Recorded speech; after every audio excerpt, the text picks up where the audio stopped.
Hello and welcome back to Crash Course Literature. My name is Kaylee Gaston, and today we are going to be discussing The Color Purple, a novel written by Alice Walker.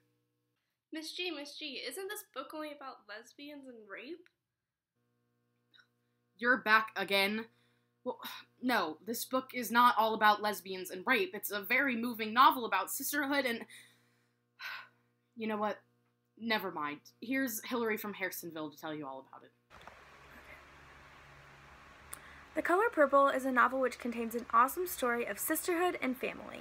In this book, Celie and her younger sister Nettie go through many obstacles together and separated.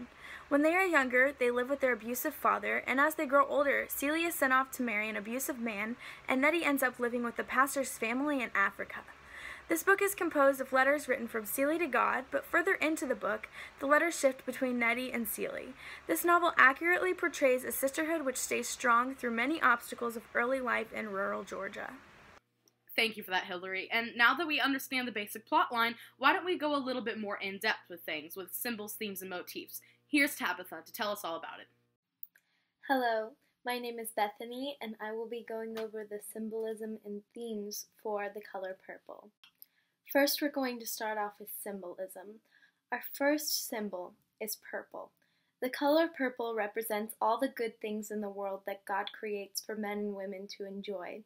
At the beginning of the book, you could say that Celie has no sense of the color purple. She has such a horrible life that she's not stopping to smell the roses. She's just surviving. By surviving, we mean that she's practically dead emotionally, but is physically alive. Shug is the person who points out the concept of the color purple to Celie. Shug says that God does little things for people, like creating the color purple just to make people happy and give them pleasure in their lives. God wants people to notice the beauty of his or her creation. According to Shug, enjoying the beauty of creation includes all of God's creation, including sex. Shug teaches Celie that enjoying life is exactly what God wants us to do. It's a way of expressing our love for God. As Celie does learn to love life, she decorates her bedroom in her own home in purples and reds. Our next symbol is pants. When Celie finally breaks free of Mr. Blank, or Albert, and patriarchal society, she becomes a person rather than an oppressed woman. Her transformation into a full, unrepressed woman is symbolized by pants. For most of her life, Celie never wore pants because she and the society she lived in considered pants to be men's clothing. When Celie decides not only to wear pants, but to start a successful business in making pants for both men and women, she breaks free from gender stereotypes. Pants, therefore, are a symbol of liberation from patriarchy and sexism, as well as economic liberation. Our last symbol is God. God is Celie's salvation for most of the book. By communicating with God through letters, she is able to maintain a certain sanity. Halfway through the book, in a discussion with Shug, Celie confesses that she sees God as a white man with a beard. And since Celie has some serious issues with men, she's now having some issues with God. Through the remainder of the book, and with the help of Shug, Celie comes to realize that God has no gender and no race. God is not male and God is not white. For a while, Celie strays away from God, preferring to write to Nettie, her sister. However, her last letter is again written to God. Now we see that Celie's notion of God has dramatically changed. Celie's final entry is addressed to Dear God. Dear stars, dear trees, dear sky, dear peoples, dear everything. Dear God. Not only does Celie see God in nature, but in everything, including her fellow human beings. Some of the themes we have are violence, religion, race, love, family, marriage, sex, sexuality and sexual identity, and women and femininity. There are many ways that you can interpret these themes, but I'm not going to go into detail with them because I don't want to give the book away. Thank you. Thank you for that, Tabitha. And now that we've gotten a little bit more in-depth with everything... Earthquake! Earthquake!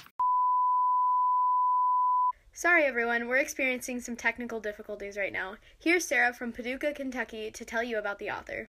Hello, Mrs. G, and thank you so much for having me on this week's installment of Crash Course Literature. Today I understand that we're going to be talking about The Color Purple, and I'm here to tell you all a little bit about Alice Walker, who is our author.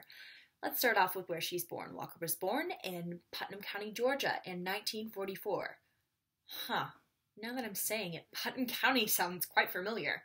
I wonder why. Anyway, Walker's first novel was The Third Life of Grange Copeland. The novel revolves around, you guessed it, Grange Copeland. He was an abusive and rather irresponsible sharecropper father and husband. The work was published in 1970. 12 years later, in 1982, Walker published what has become her best-known work, The Color Purple.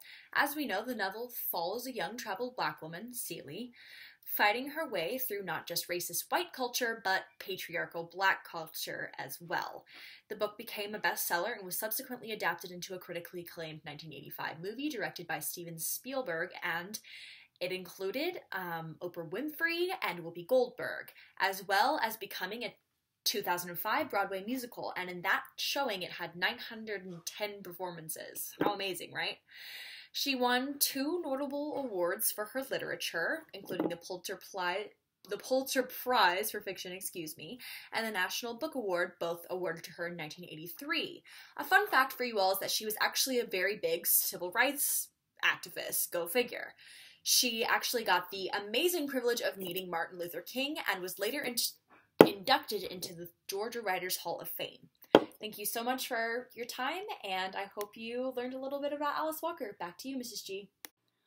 Hello and welcome back. I'm terribly sorry about the interruption. I did not believe Fox News when they warned us that the earthquake would be happening.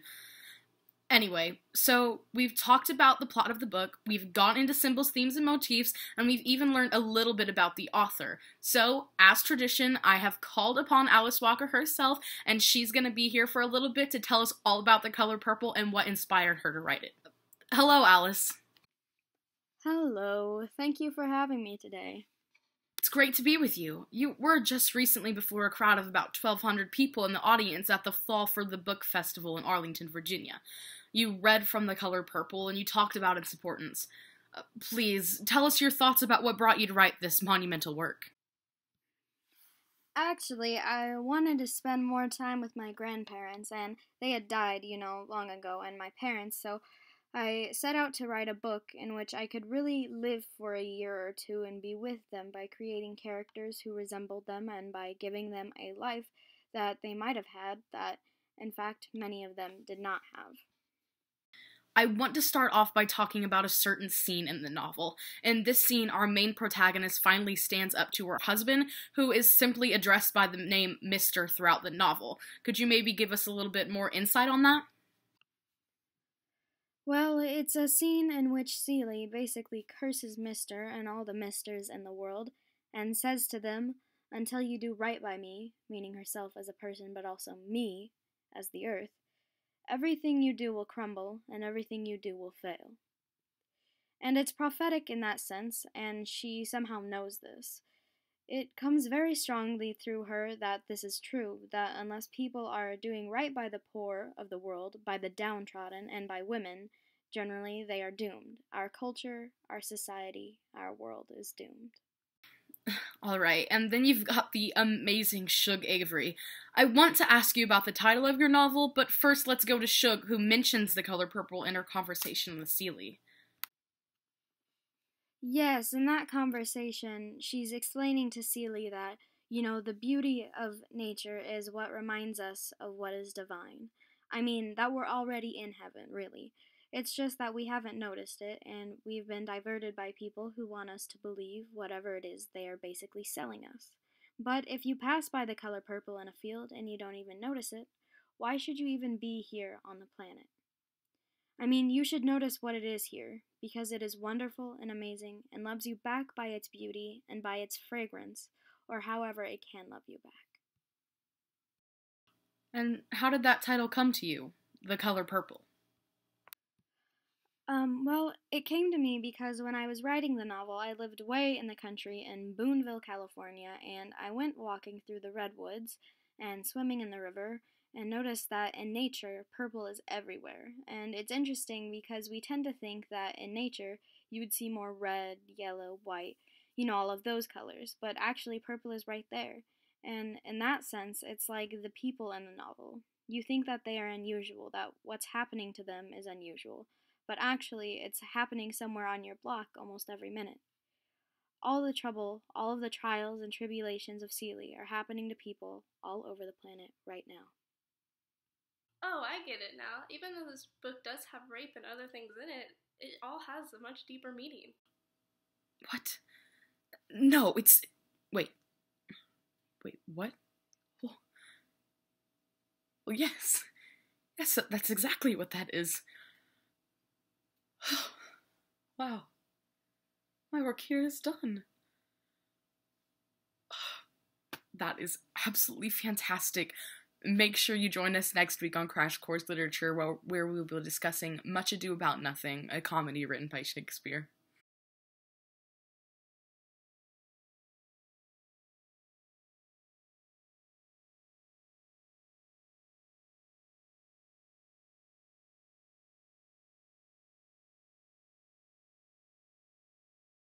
Back to Crash Course Literature. My name is Kaylee Gaston, and you're watching Crash Course Literature. That's Tabitha. Now, as we talk more about the book and we go in more depth with things, Hannah, you have to start working right now. I don't have anything to say about this book.